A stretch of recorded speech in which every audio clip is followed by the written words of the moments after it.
Remember the Phineas and Ferb episode where Candace was able to bust her brothers and the entire formula of the series got thrown out the window? Well, in today's video, we'll be going over an infection AU of the series that similarly breaks the formula, where the entire tri-state area has been consumed by a monster. It all starts with Ferb crying and holding up a gun. You wonder why he is doing this? Well, if we look to the left, you can see this huge monster, and it's actually Phineas talking to Ferb. He was completely transformed, and he was losing control of himself by the minute. If we flash back a bit, we see the two brothers on a normal summer day, and they get inspired to transform themselves into a type of human platypus hybrid. Now I can speculate that they might have gotten inspired by something Perry did that specific day. For example, one time they wanted to create a translator to speak to Perry and other pets. Or another time, Phineas and Ferb found Dr. Doof's lair, and Phineas assumed Ferb had set it up for him when that wasn't the case. They are persuaded easily to try new things each day. Some might suggest that this takes place after the Across the Second Dimension movie, and they have remnants of Agent P in their minds, leading to this experiment. Either way, next they take Perry's DNA and start up the machine. It wasn't some simple fun thing like when Phineas and Ferb merged together. It was a nightmare that wouldn't ever end.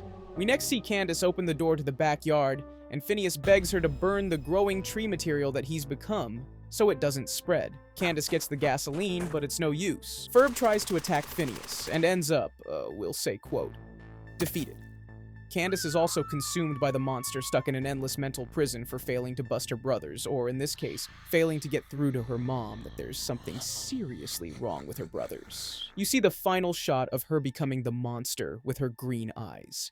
Now in the next part of this story, we see Doofenshmirtz and Perry probably hours or days later watching below them, as the entire city is overtaken by the vines of this new monster. They are about to give up all hope until Doof remembers he has a risky plan that could save everyone. He takes Perry and they fly away.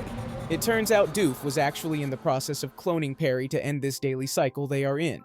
Although he enjoys spending time with Perry the platypus, he hates the motions they are going through, and he wants to disrupt it and find out who the observer of time truly is. We are seeing the clone right here, and our Perry is tied up after being knocked out. Sadly, this plan failed because Doof explains that the clone just stares and exists. So this Perry wouldn't escape at all. He tries to set everything into motion by breaking open clone Perry from his capsule with a laser, hoping that by disrupting the timeline it might reset the current events of Monster Phineas running throughout the city, destroying the world. Unfortunately, original Perry breaks free and stops Doof's final efforts to save everyone and destroys Doof's leg in the process. We learn that both Perry are the observers and the true monster isn't just Phineas but Perry. This is all according to plan and the outcome that was intended. This horror timeline will live on and there's no escape. So, returning to what I said earlier about Phineas and Ferb getting inspired by Perry, it's not hard to realize that Perry could have set these events into motion by leaving a cool paper or TV clip or something to inspire this experiment of theirs. The mystery I think most of us have in this alternate universe would be if Perry had always been this way from the moment he was adopted. Was he infected, corrupted, or are there even more layers that we cannot understand yet or ever? But either way, it's an interesting story and kind of sad to see the end of summer vacation forever. Thankfully, the main universe of Phineas and Ferb is alive and well with a brand new season, so that's good. But what do you think of this infection AU? Let's discuss this below.